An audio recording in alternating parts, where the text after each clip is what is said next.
အားလုံးပဲမင်္ဂလာနံနက်ခင်းပါခေယူနာတော်သည်နံနက်တိုင်းအသက်ဖြစ်သည်လို့ဆိုထားတဲ့အတိုင်းဒီနေ့မနက်ခင်းမှာလည်းအသက်တော်ခေယူနာတော်နဲ့အတူဘုရားသခင်နဲ့အစပြုနိုင်ဖို့ Start Your Day with God ရဲ့ Joseph Light အစီအစဉ်ကနေကြိုဆိုလိုက်ပါတယ်ဒီနေ့မှာတော့ဘုရားသခင်ရဲ့အချိန်ကိုယုံကြည်ပါဆိုတဲ့ခေါင်းစဉ်လေးနဲ့အားလုံးအတွက်ခွန်အားဖြစ်စေဖို့ဖတ်ပြပေးသွားမှာပဲဖြစ်ပါတယ် God's timing ဘုရားသခင်ရဲ့အချိန်ဆိုတာကျမတို့လူသားတွေအပေါ်မှာအထူးသဖြင့်တဦးတစ်ယောက်ချင်းစီအပေါ်မှာဘုရားသခင်ထားရှိတဲ့အစီအစဉ်တွေဖြစ်ပျက်လာမယ့်အရာတွေနဲ့ပတ်သက်တဲ့အချိန်စရာပဲဖြစ်ပါတယ်ကျမတို့ကတခုခုကိုချက်ချင်းဖြစ်စေခြင်းပေမဲ့ဘုရားသခင်မှာတော့သူ့ရဲ့ကိုယ်ပိုင်အချိန်ခါနဲ့ပုံစံရှိပါတယ်ဒီအကြောင်းအရာတွေကိုနားလည်ဖို့ကယုံကြည်ခြင်းနဲ့စိတ်ရှိခြင်းတို့ကိုလိုအပ်ပါတယ်ဘုရားသခင်ကအရာရာကိုချိန်တန်တဲ့အခါမှာပြည့်စုံအောင်ဖန်တီးပြုပြင်တတ်ပါတယ်ကျမတို့အတွက်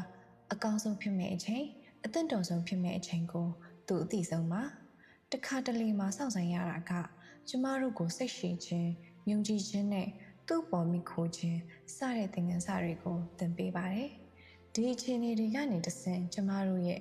ဇာတိပကတိကိုပြောင်းလဲပေးပါတယ်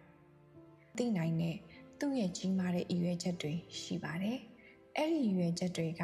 ကျမတို့ရဲ့နားလည်နိုင်စွမ်းထက်ကျော်လွန်နေတတ်ပါတယ်တခါတလေကျမတို့ဖြစ်စေခြင်းတဲ့အချိန်မှာဖြစ်မလာတာကကျမတို့ကိုအန်ဒီရဲ့ဒါမှမဟုတ်ဆိုးကျိုးတွေကနေကာကွယ်ပေးတာလည်းဖြစ်နေတတ်ပါတယ်လူတဦးချင်းစီရဲ့ဘဝထဲမှာဘုရားသခင်ရဲ့အချိန်ကကွဲပြားပါတယ်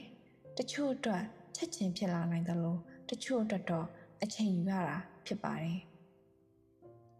ချက်ချင်းဖြစ်မလာတဲ့အခါစိတ်မပြတ်ပဲဘုရားသခင်ရဲ့အချိန်ကိုငြိမ်သက်စွာစောင့်ဆိုင်တတ်အောင်လေ့ကျင့်ဖို့လိုအပ်ပါတယ်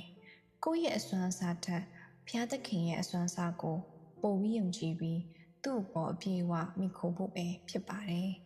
ဘုရားသခင်ရဲ့အချိန်ကိုနားမလည်ရင်တော့သူ့ကိုယုံကြည်ဖို့ကအရေးကြီးဆုံးပါပဲသူကကျမတို့အတွက်အကောင်းဆုံးအရာတွေကိုပဲပေးခြင်းနဲ့ဖခင်တစ်ပါးလေးဖြစ်တယ်ဆိုတာကိုအမြဲတမ်းသိရပါ Joyce Meyer ကအခုလိုပဲပြောရပါတယ် You don't have to understand God's timing you just have to trust him ဘုရားသခင်ရဲ့အချိန်ကိုသင်နားလည်ဖို့မလိုပါဘူးသူ့ကိုယုံကြည်ဖို့ပဲလိုအပ်တာပါမိတ်ဆွေအားလုံးပေါ်မှာဖျားရှင်ကောင်းချီးပေးပါစေယေရှုခရစ်နာမ၌အာမင်